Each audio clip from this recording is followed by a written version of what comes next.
If you were a child of the 80s like me, you no doubt remember the Kenner Star Wars toy line. While Kenner experienced massive success with their 3 3/4 figure vehicle and playset line, they also tried their hand at many peripheral lines as well. Join me while we explore one of these lesser known examples.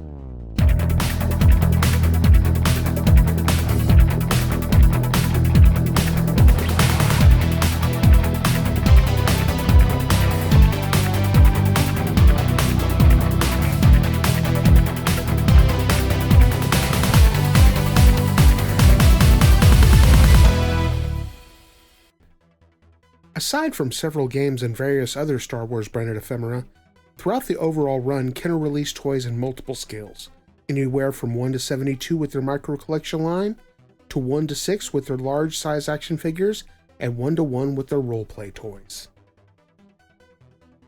One of the more unique lines they released was the Diecast Collection.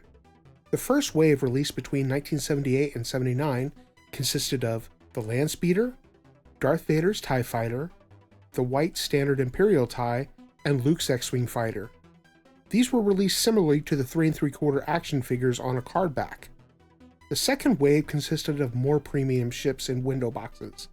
This wave consisted of Imperial Cruiser, Y-Wing, and Millennium Falcon. The third and final wave, released in 1980 to 1981 to coincide with the release of The Empire Strikes Back, consisted of the Snowspeeder, Twin Pod Cloud Car, Slave One, and the elusive TIE Bomber.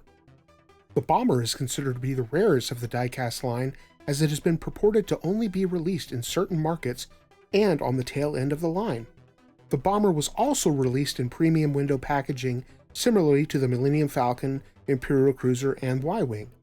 The first two waves were also re-released on Empire Strikes Back branded packaging. One of the more odd attributes Kenner gave to these ships is their scaling. There is no consistency from ship to ship. The Y-Wing is larger than the Millennium Falcon. The Millennium Falcon is smaller than the TIE Bomber. The TIE Bomber is as big as the Star Destroyer. None of them seem to be in any consistent scale. Each ship has its own unique play features.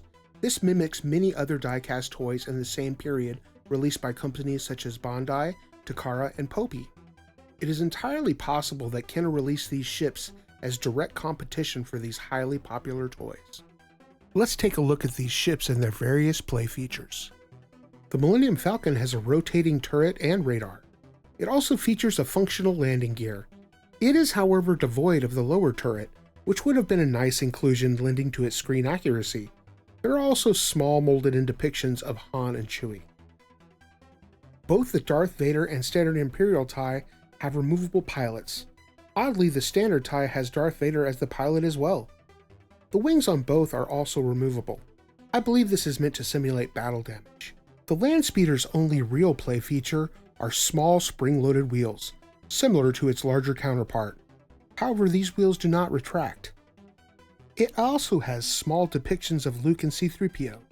This is odd in that there is only one scene in the movie where only Luke and C-3PO are the sole occupants. It would have made more sense to have Luke and Obi-Wan in the cockpit, and removable versions of C-3PO and R2. The X-Wing has an opening cockpit with a molded-in pilot, as well as functioning X-foils. The pilot, who's presumably Luke Skywalker, is molded in orange plastic with no paint apps. This is definitely in an area of opportunity with this particular ship.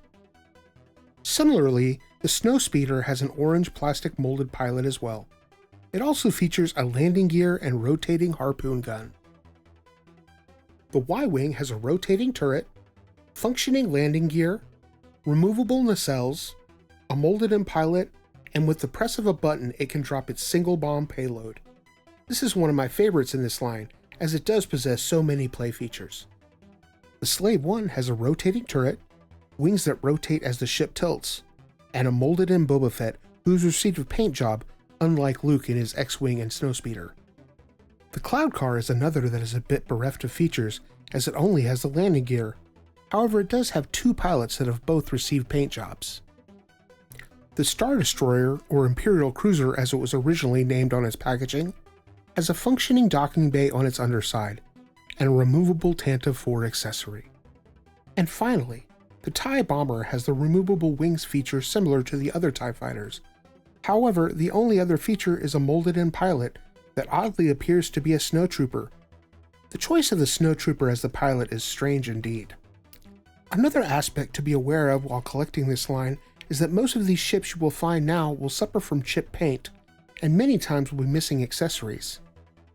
By 1982, Kenner had abandoned this line in favor of the micro collection line that was more focused on playsets. This is a shame, as we never received any of the ships that would have been featured in Return of the Jedi. In conclusion, even though these ships have excellent display potential, the severe inconsistencies in scaling did make them difficult to incorporate into playtime as part of the rest of the Star Wars toy line. However, for an adult collector, they look great on display and should be a welcome addition to any collection. If you have enjoyed this video, please consider liking and subscribing for more vintage toy content. See you next time on Plastic Recollections.